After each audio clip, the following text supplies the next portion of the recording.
1. O nenê chora e a mãe liga o rádio bem alto. Qual dos dois cansa primeiro? 3. O marido com dores e a mulher liga o rádio, a todo volume. Quero ver quem grita mais alto. 5. A velhinha geme e o velho liga o rádio bem alto. Se é o fim, desgracida, rebenta de uma vez.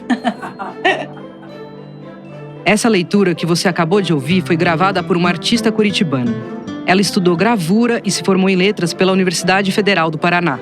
Hoje é mestranda do Departamento de Letras e guardiã de um importante acervo da literatura brasileira. Você ouviu 3 mini-histórias que têm o rádio como mote e que abrem o livro de contos 234, publicado pela Record em 1997. Esse livro é a 28ª publicação de um escritor curitibano que publicou 36 livros ao longo de 80 anos, sem contar 2, renegados por ele. Mas poucos leitores fora de Curitiba chegaram a conhecer seu rosto. A voz que fez a leitura é da Fabiana Faversani, a guardiã. E o autor dessas linhas é conhecido como o Vampiro de Curitiba, Dalton Trevisan, que chegou a trabalhar como advogado e repórter policial. Dalton morreu em dezembro de 2024, aos 99 anos. Teria completado um século em junho de 2025. O encontro da Fabiana com o Dalton reorientou a vida da Fabiana. E quem te conta essa história é a Rita Palmeira, curadora da Megafauna, que foi até Curitiba falar com ela e com outros personagens dessa história. Eu sou Maurício Gonzaga. E eu sou a Flávia Santos, livreira coordenadora da Megafauna, e este é o primeiro episódio da 3ª temporada do Livros no Centro, o podcast da livraria Megafauna e da Associação Livros no Centro. A cada edição, a gente te conta uma história diferente de leitores, escritores e dos livros que fazem parte da vida deles. O Livros no Centro chega à 3ª temporada com algumas novidades. E uma delas é que temos 3 novos livreiros se revezando na apresentação dos episódios ao meu lado. O Gonzaga segue por aqui, como você já viu. E a partir do próximo episódio, você começa a conhecer a Paula, a Patrícia e o Wagner. Eles são os novos livreiros das 2 unidades da Megafauna, a do Copan e a do Cultura Artística. A outra novidade é que temos 3 roteiristas. Fazem companhia a Bruna Beber, roteirista da 2ª temporada e autora deste roteiro, o Bruno Santos e a Paula Saqueta. Além disso, a 3ª temporada tem a Bárbara Falcão na edição dos episódios.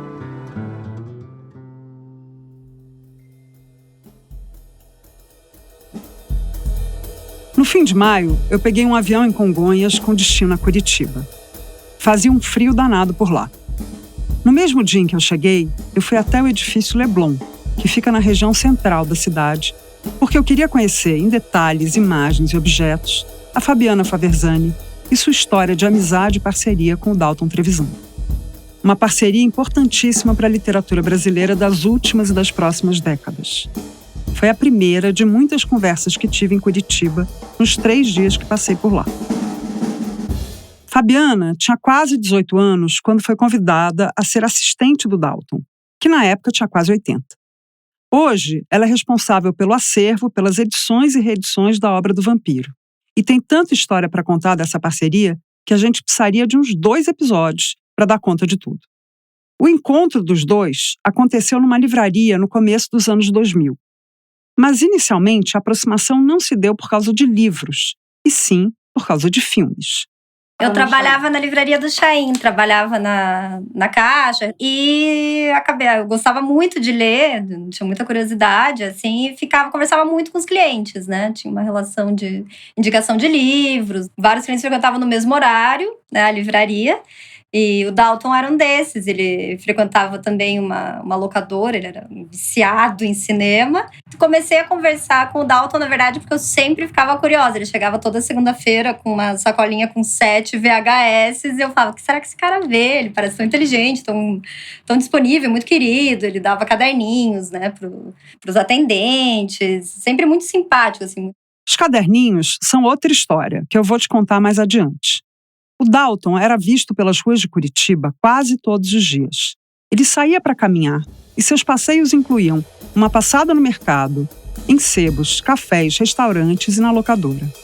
E a livraria do Chaim, a mais antiga de Curitiba em atividade, ficava no pé do morro. Era a última parada do Dalton antes de chegar em casa. A casa onde ele morava, nas esquinas das ruas Amintas de Barros e o Baldino do Amaral, era uma casa muito engraçada. Não tinha telefone, nem fax, nem computador e muito menos campainha. Assim, a livraria do Chaim, que tinha tudo isso, funcionava como a central de relações públicas do Dalton. Recebia até a sua correspondência. Era o caminho da casa dele, daí ele ficava no caixa conversando, perguntando o que a gente tinha lido, o que estava fazendo. Eu comecei a pedir os filmes emprestados, né? Eu falei, Dalton, não tenho dinheiro pra ficar alugando tanto filme. Poderia rebobinar pra você, já que você vem aqui todo dia, você assiste e me empresta, né? E daí ele topou com a condição de que eu comentasse filme por filme. Daí nós começamos a ficar amigos, tomar café, né? Conversar, ele me deu as crônicas do Bandeira, ele sempre ia lá, indicava livros, né? Falava, você já leu isso, daqui é muito bom. Na época em que eles se conheceram, a Fabiana queria tentar a Faculdade de Belas Artes. E o Dalton também passou a apresentar para ela o trabalho de grandes artistas. De cara virou, como ela mesma diz, um mentor. E depois do convívio diário e intenso, poucos meses depois, o Dalton perguntou se ela gostaria de começar a trabalhar com ele. Ele queria refazer as capas de alguns de seus livros, que na época eram publicados pela editora LPM, e organizar essas edições. Nesse contrato de fio de bigode, ou seja, feito apenas com base na palavra e na confiança, uma das outras tarefas de Fabiana seria a de modernizar a vida do Dalton.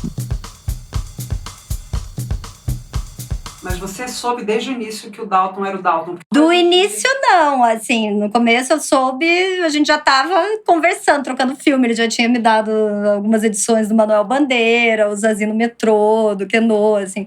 Daí depois, um dia ele chegava, eu preciso pegar minha correspondência. Eu já desconfiava, assim, né? Tinha um burburinho, né? Mas foi muito rápido, assim. Acho que em uma semana, 2, eu já sabia que era o Dalton. Mas já tinha lido alguns livros dele, né?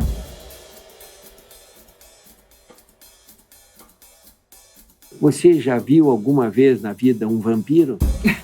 Só o Dalton. É só o Dalton, que você nunca viu. Então, se ele queria ser assim, que assim fosse.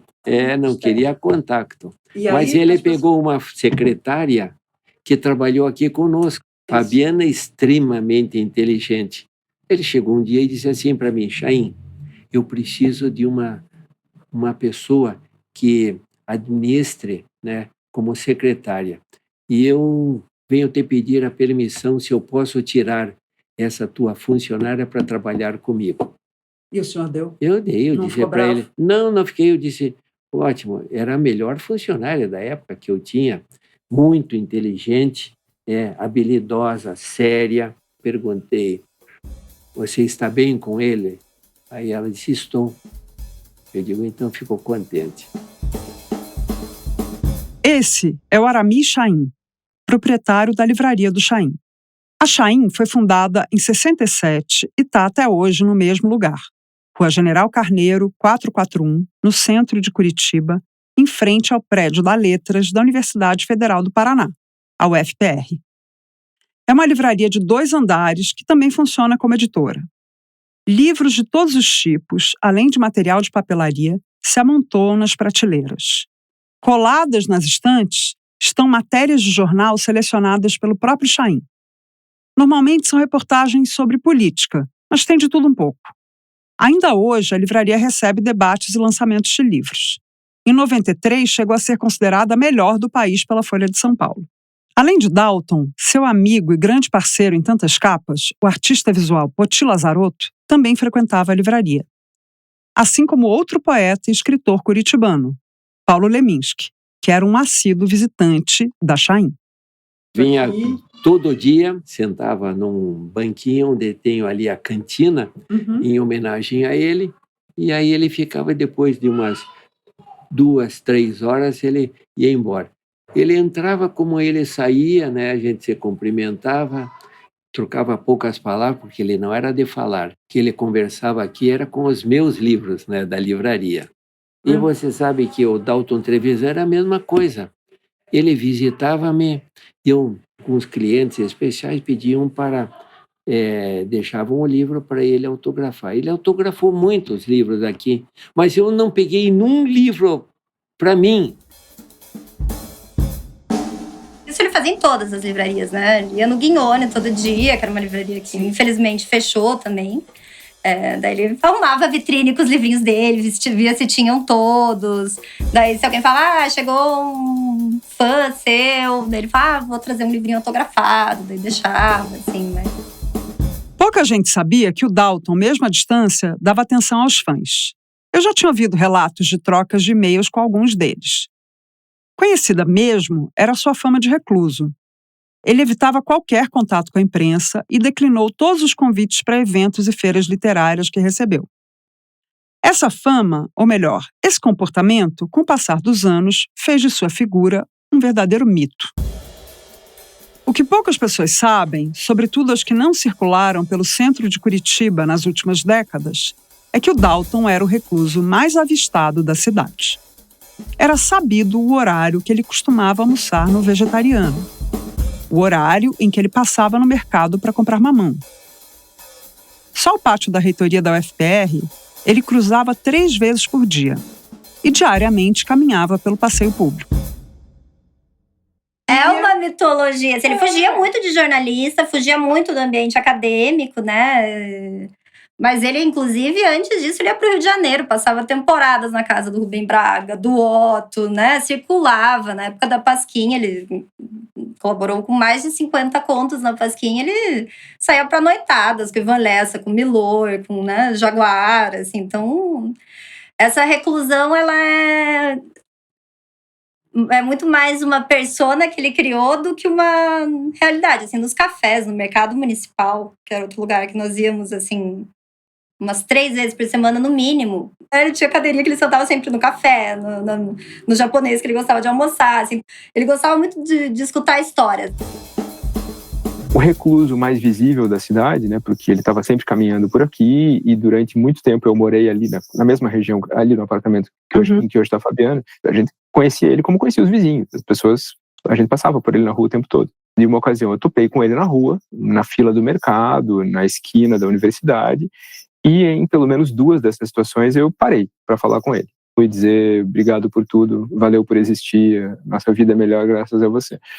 E ele meio que espantado, meio contido, assim, mas sempre muito, muito simpático nessas situações. Eu tenho a impressão que quem realmente teve contato com o Dalton ao longo da vida vai dizer que nunca teve contato com o Dalton ao longo da vida. Essa voz é do Caetano Galindo, tradutor, escritor, filólogo e professor da Universidade Federal do Paraná. O apartamento onde a Fabiana mora hoje era antes o apartamento onde ele vivia com a Sandra Estroparo, professora da UFPR, com quem ele é casado. Além de autor de vários livros, o Galindo é tradutor de obras como Ulisses, do James Joyce, Graça Infinita, do David Foster Wallace, e poemas do T.S. Eliot, todos pela Companhia das Letras. Agora, em 2025, ele lançou pela Todavia a antologia de contos Educação Sentimental do Vampiro, que o Galindo organizou junto com Felipe Hirsch, e em que eles apresentam a obra do Dalton a novos leitores. Nascido e criado em Curitiba, o Galindo conheceu a obra do Dalton na adolescência. Começou por alguns contos isolados, como Uma Vela para Dario. Só então foi atrás dos livros e, desde então, nas palavras do Galindo, nunca mais saiu desse buraco.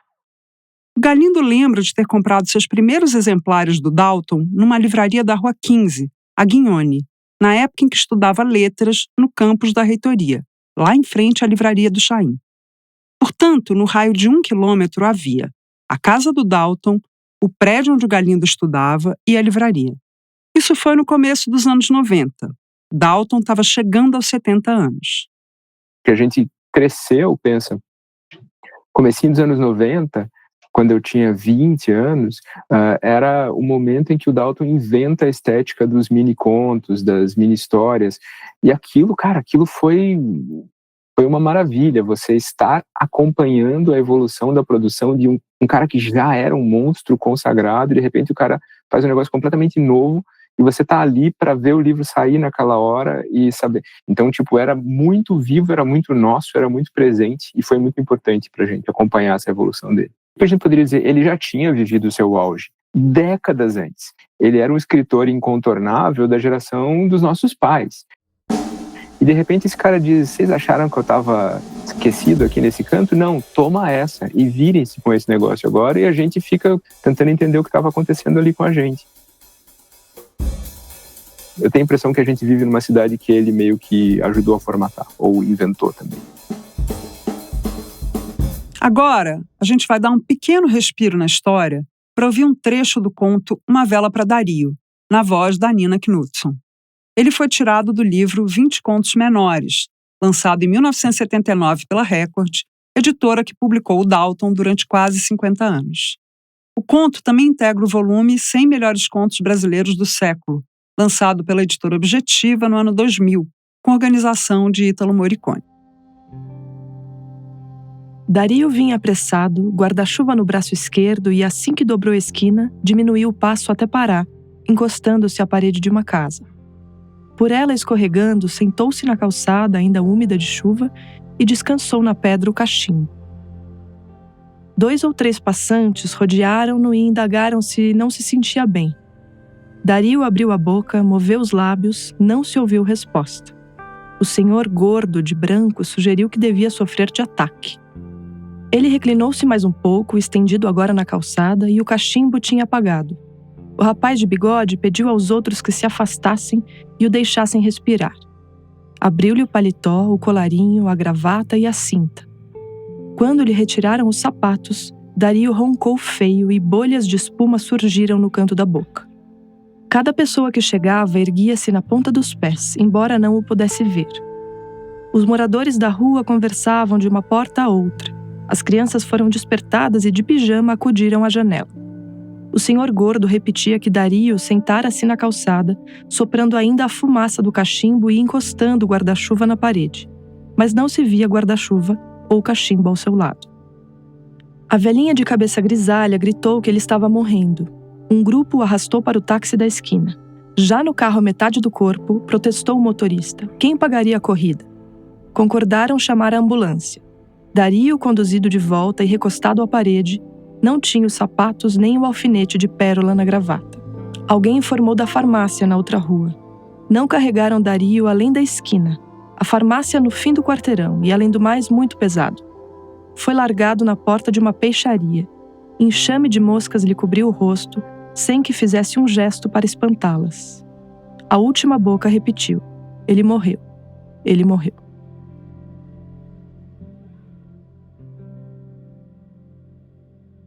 Tem 36 livros publicados ao longo de 80 anos. Os 2 renegados que o Gonzaga mencionou na abertura do episódio são Sonata ao Luar, de 45, o livro renegado, mas com o qual ele se reconciliaria no fim da vida, e 7 Anos de Pastor, de 1948.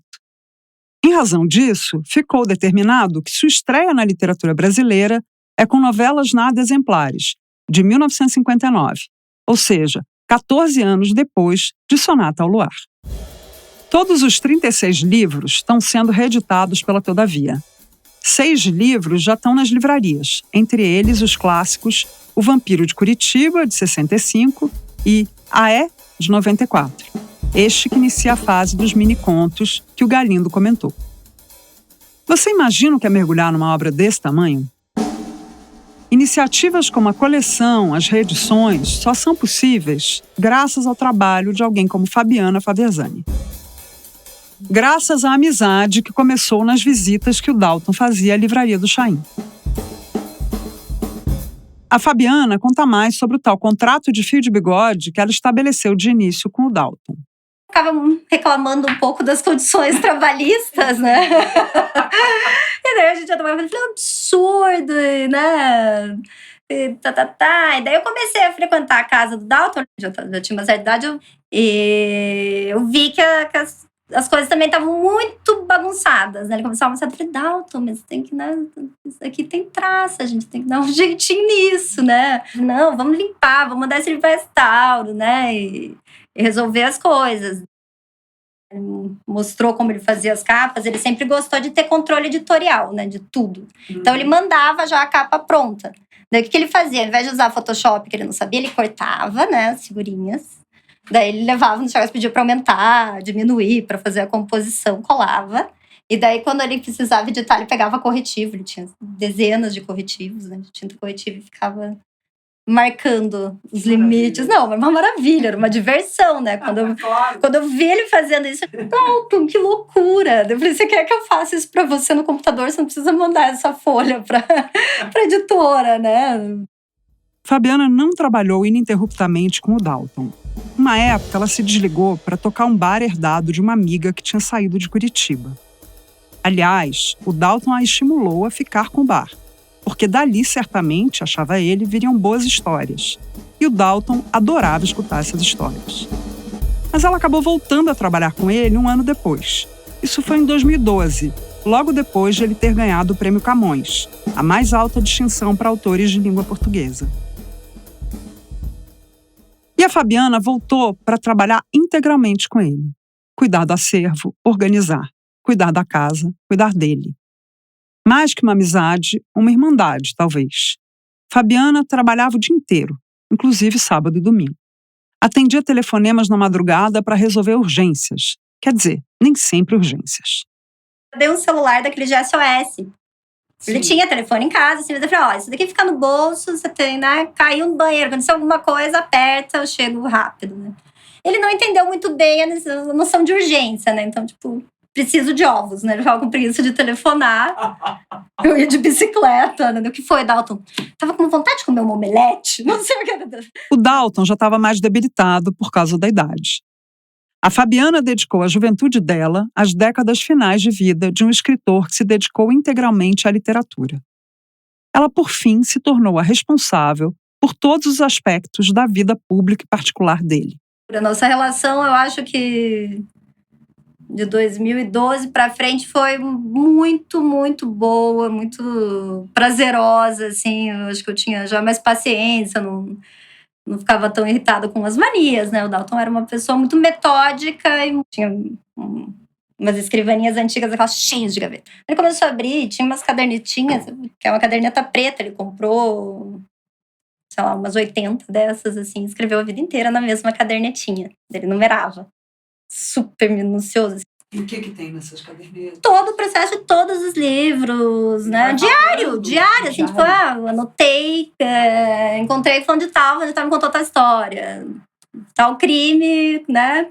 Como que eu vou usar na obra. A Sandra Stroparo, professora do Departamento de Literatura e Linguística da UFPR, já foi mencionada no episódio, quando a gente falou do Caetano Galindo, com quem a Sandra é casada. O que a gente não contou é que a Sandra é a orientadora da Fabiana no mestrado sobre o Dalton.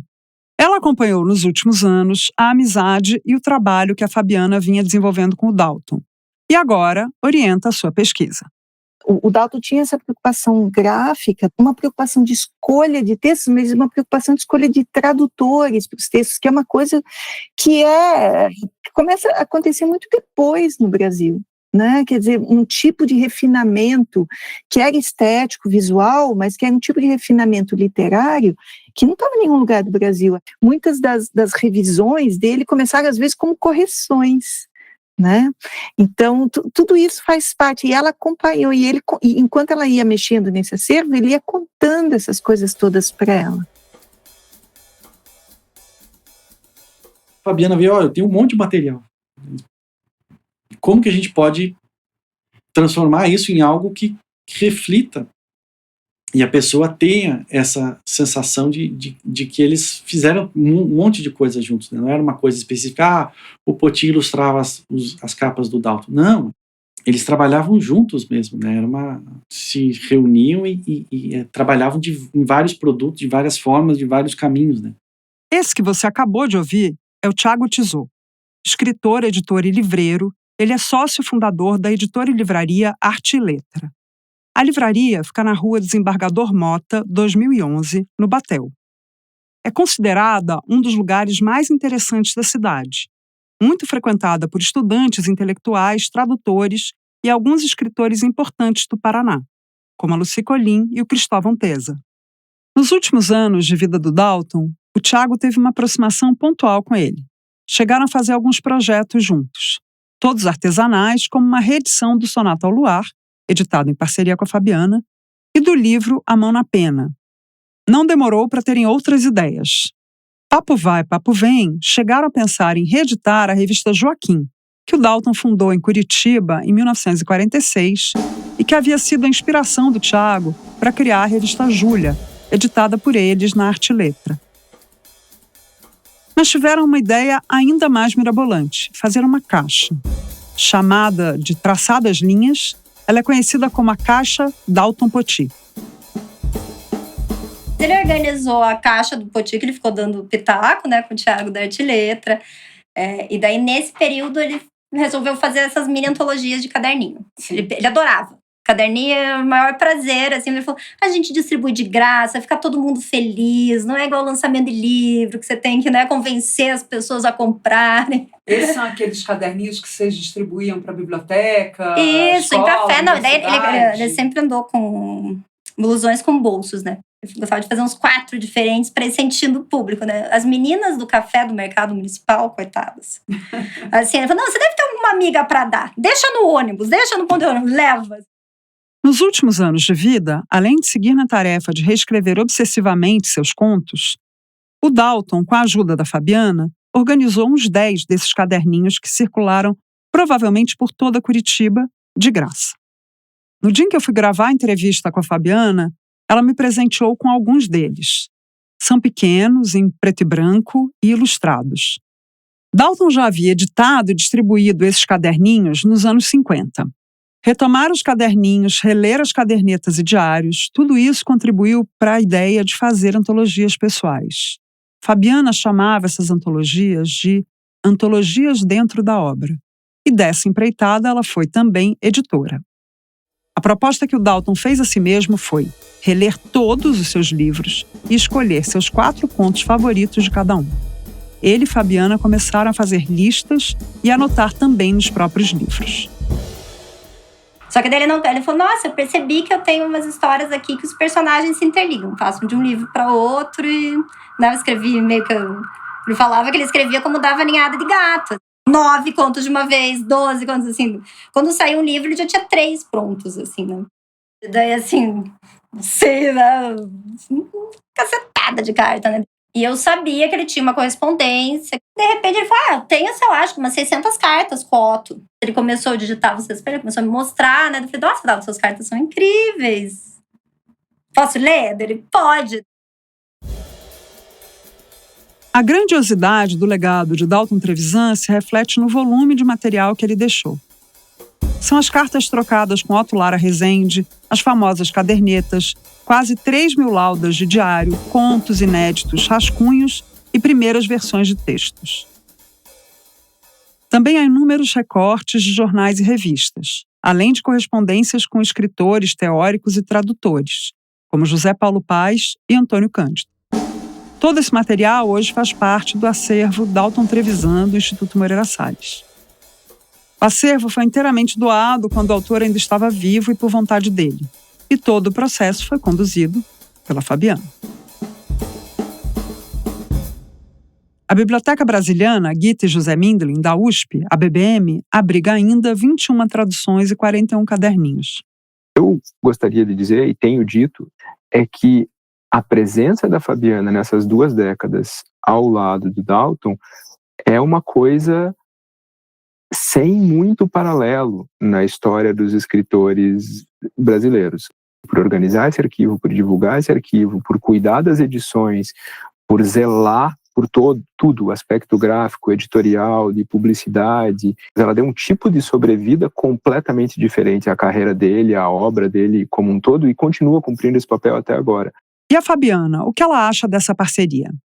Foi um presente, na verdade, assim.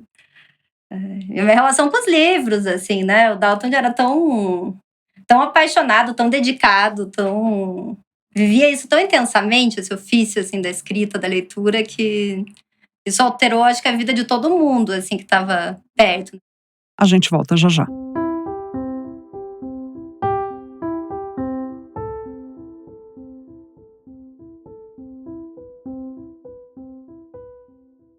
E aí, Flávio Gonzaga, ouvindo essa história de amizade e parceria do Dalton e da Fabiana, ouvindo essas histórias de Curitiba, que livro que vocês indicam para os nossos e nossas ouvintes hoje? Eu vou indicar um livro que não tem muito a ver com a história em si, mas tem a ver com a história. Fazer uma defesa dos contistas, que para as pessoas lerem mais contos, são livros maravilhosos. Eu vou indicar o Chekhov, que era um dos preferidos do Dalton. O livro é A Dama do Cachorrinho e Outras Histórias, da editora 34, com a tradução do Boris Schneiderman. É um livro, assim, de conto, é um dos melhores que tem. E a minha indicação é leiam Chekhov. É isso. Leiam contos, né? Leiam contos. E Chekhov, principalmente. A minha indicação, na verdade, vai ser baseada num aspecto aqui, né, do Dalton, que me chamou a atenção, que essa coisa dele ser recluso, tal, não falar com a imprensa, com essa coisa da academia e tal. E aí eu pensei nesse livro do Thomas Bernard, Derrubar Árvores, Uma Irritação, da Todavia, tradução do Sérgio Telaroli. A história é o seguinte, o personagem aqui, tal, ele volta para a Áustria, depois de 20 anos, por uma homenagem a um ator de teatro, aí tá toda a classe artística lá, aquele negócio todo. E aí o livro todo é o cara odiando todo mundo com comentários super ácidos, assim, fazendo uma super crítica e tal. Enquanto ele tá sentado numa poltroninha super específica, assim, luxuosa e tal. E tudo isso com um certo requinte de crueldade, porque horas antes uma pessoa que é conhecida de todos eles tinha morrido por suicídio e eles estão lá naquele evento como se nada tivesse acontecido e tal. E aí, enfim, eu acho que foi o que me veio à mente quando tive acesso a essa história do Dalton. Tá, mas o Dalton não era ácido, não. Ele era sim. Fofinho, hein? Eu esqueci de comentar isso. Eu achei ele super fofinho, na verdade. Eu ia falar isso. Obrigado por ter lembrado. Que não, deu pra perceber que o Dalton era… O vampirinho de Curitiba. Não, pelas histórias, pelo jeito que ele escreve. Nossa, completamente diferente, assim. Então. Ele só não gostava que as pessoas ficassem ali falando dos livros dele. Mas ele adorava conversar. Eu achei isso mó legal nele, cara. Me identifiquei. O recluso com a rotina mais conhecida do mundo. E esse lance dele dar atenção pro Sam, cara, maravilhoso. Eu vou indicar O Mês da Gripe, do Valêncio Xavier. A minha edição é da Companhia das Letras, que é uma edição que chama O Mês da Gripe e Outros Livros. Mas ela tá fora de catálogo. Teve uma editora que mais recentemente publicou O Mês da Gripe, que foi a Arte Letra, que é tocada pelo Thiago Tizot, né? E não só por ele, mas enfim, ele é um dos sócios, que é uma das pessoas com quem eu conversei para esse episódio, né? Mas eu vi que também a edição da Arte Letra está esgotada, pelo menos no site. Então, por enquanto, quem quiser ler esse livro, só em sebo. Essa história, que foi uma história que eu li há muitos anos, mas que me marcou muito, se passa em Curitiba, em 1918, durante a gripe espanhola e no imediato fim da Primeira Guerra. O livro me marcou porque ele é construído a partir de colagens de anúncio, notícia de jornal, foto e de um depoimento que vai pontuando ali, datado de 60 anos depois. É um exercício muito incrível de colagem na construção da narrativa. E é um desses livros meio raros na literatura brasileira, assim, de tão especial e particular que ele é. E vale dizer que o título do livro se escreve com a grafia antiga, né? Mês é sem acento e com Z, e gripe tem 2 P's.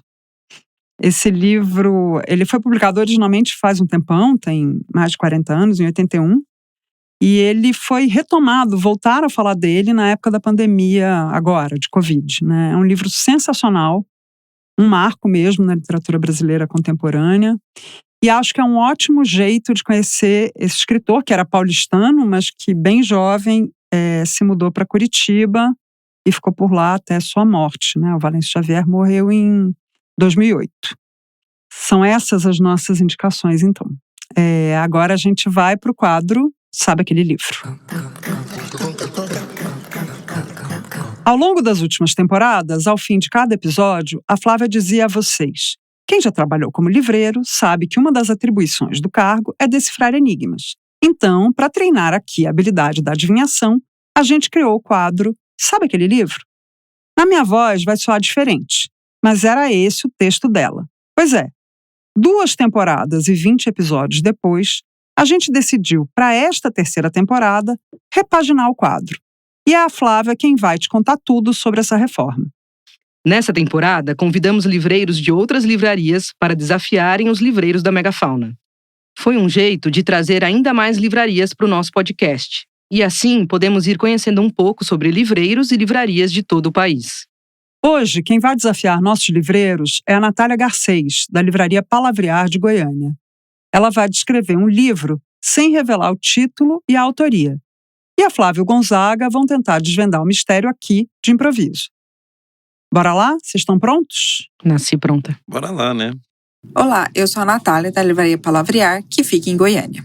Essa capa me pegou logo de cara. É uma cacofonia de imagens e elementos perturbadores, mas que fazem composição com o livro. Vibrante, meio inquietante, e é exatamente assim que a história soa, fragmentada, íntima e um tanto desconcertante. A narradora tem uma escrita esquisita, cheia de erros, mas é aí que mora o charme, porque é assim que ela vê e entende o mundo. Ela convive com mulheres da mesma família, algumas com deficiências físicas e cognitivas, e vai contando o cotidiano com um olhar cru entre a ternura e a brutalidade. É um livro diferente Fósforo. de tudo que eu já li. O primeiro da capa azul, o segundo da capa rosa. Como é o nome? Porra, eu li esse livro, não consigo lembrar. Mas é da Fósforo, eu sei que é da Fósforo. De uma escritora argentina que já publicou ele mais velha. A Venturini lá. É Aurora Venturini, Aurora é isso. Venturini. Mas o nome do livro eu não lembro. É As Primas e o outro é... O primeiro é As Primas. Vamos escutar a revelação. O livro que eu escolhi é As Primas, da autora argentina Aurora Venturini. A edição brasileira é da editora Fósforo, com tradução da Mariana Sanches. Escolhi esse livro porque ele me tirou do lugar. A escrita é propositalmente errada, fragmentada e cheia de ruídos. E isso faz a gente repensar o que espera de uma narrativa, o que é beleza, o que é normal. A narradora tem uma voz única e, por meio dela, mergulhamos em uma família marcada por silêncios, exclusão e afeto torto. É como se a linguagem escorregasse, mas ainda assim, ou justamente por isso, revelasse coisas muito profundas sobre afeto, abandono, família e exclusão. É um livro que desconcerta, que causa estranhamento, mas que também toca fundo. Um daqueles que a gente não esquece. Gonzaga, ponto para o Gonzaga. Vocês dois, né? Acho que foi um consórcio aí, não foi? Eu tenho que admitir que senão não ia, não. Quando ela falou rosa e azul é que me veio... É que eu achei primeiro que ela tava falando do segundo, aí depois que eu entendi que ela tava falando do primeiro. Do primeiro, né? As Primas. Pois é, eu também. Eu achei que... Eu achei que eram As Primas, depois eu fiquei em dúvida, eu não lembrava mais. Eu tinha ouvido a revelação antes, né? Mas eu não lembrava mais. Então eu sabia que era o da Aurora Venturini. É isso? É isso. Obrigado, Natália. E livraria Palavrear. A Palavrear, para quem ainda não conhece, fica na rua 232, número 338, no setor leste universitário. Se você é de Goiânia ou está de passagem por lá, não deixe de fazer uma visita a Palavrear. O Livros no Centro fica por aqui. Lembrou de alguma história sobre livros que possa render um bom episódio? Você pode mandar sugestões pelo @livraria Megafauna no Instagram ou pelo e-mail podcast@livrariamegafauna.com.br. A gente queria agradecer a Fabiana Faversani, o Aramis Chaim, o Caetano Galindo, a Sandra Stroparo e o Thiago Tizou. E também a Ana Lima Cecílio, que indicou essa pauta pra gente, e o pessoal da Livraria Palavrear, em especial a Natália Garcês, que participa do quadro Sabe Aquele Livro, deste episódio. O podcast Livros no Centro é realizado pela Livraria Megafauna e pela Associação Livros no Centro. Eu sou a Irene de Holanda, diretora da Megafauna, e dirijo esse podcast junto com a Fernanda Diamante. A Rita Palmeira, curadora da livraria, cuida da pesquisa e da edição de roteiros. Ela é também quem narra as histórias que contamos aqui. A Bruna Beber é a roteirista desse episódio. Essa temporada também tem roteiros da Paula Saqueta e do Bruno Santos. A edição dos episódios é da Bárbara Falcão. Quem apresenta o Livros no Centro junto com a Rita é a Flávia Santos, livreira e coordenadora da loja. O Maurício Gonzaga, a Paula Medeiros, a Patrícia Flores e o Wagner Raimundo, livreiros da Megafauna, se revezam na apresentação e na conversa do segundo bloco do podcast. Eles e a Flávia Santos também colaboram com a curadoria dos livros citados nos episódios. A Nina Knudson, coordenadora de eventos da Megafauna, lê os trechos de livros citados nos episódios. A pesquisa e a produção do podcast são da Sheila Miranda. A trilha sonora original é do João Camareiro. O desenho de som, a montagem e a finalização são do Vitor Oliveira. E as músicas complementares são do Vitor Oliveira e do Blue Dot. Quem faz a direção de locução é a Mica Lins. A Fernanda Fischer é responsável pela identidade visual e a ilustração é da Veridiane Scarpelli. A Leana Ferreira e o Melvin Brito fazem a comunicação do projeto e o André Stefanini faz a diagramação. O Ricardo Terto cuida da distribuição em todas as plataformas. A transcrição de áudio desse episódio é do Luiz Henrique Gomes e do Bruno Santos. A checagem, da Karime Elmor. A criação do podcast Livros no Centro é da Laura Capellucci-Nick. Esse episódio do Livros no Centro foi gravado no estúdio Baticum, em São Paulo. Os livros que citamos estão na descrição do episódio. Os que estão em catálogo você encontra na Megafauna e no site da livraria. Defenda o livro. Frequente livrarias independentes. Dessa forma, você descobre boas leituras e ainda fortalece a bibliodiversidade. Ficamos por aqui e te esperamos no próximo episódio.